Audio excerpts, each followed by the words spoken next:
Welcome back. It's now time for the business news.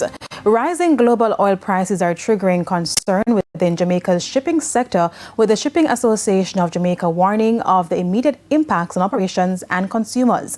President of the Jamaica Shipping Association, Cora Ann Robertson Sylvester, says the situation is already unfolding as several shipping lines have implemented an emergency bunker fuel surcharge in March. She adds that many operators have signaled additional increases are likely to take effect in April.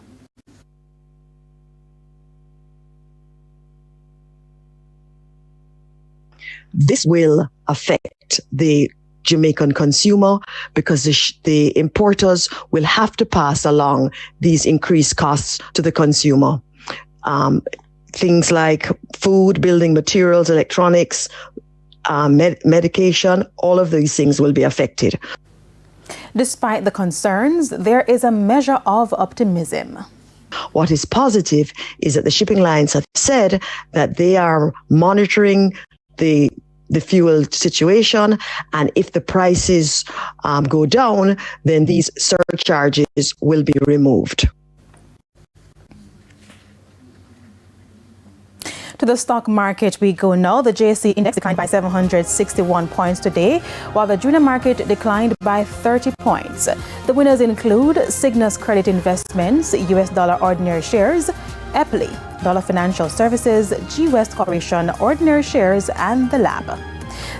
The losers include Knutsford Express Services, Caribbean Assurance Brokers, Blue Power Group, AMG Packaging and Paper Company, and Jetcon Corporation.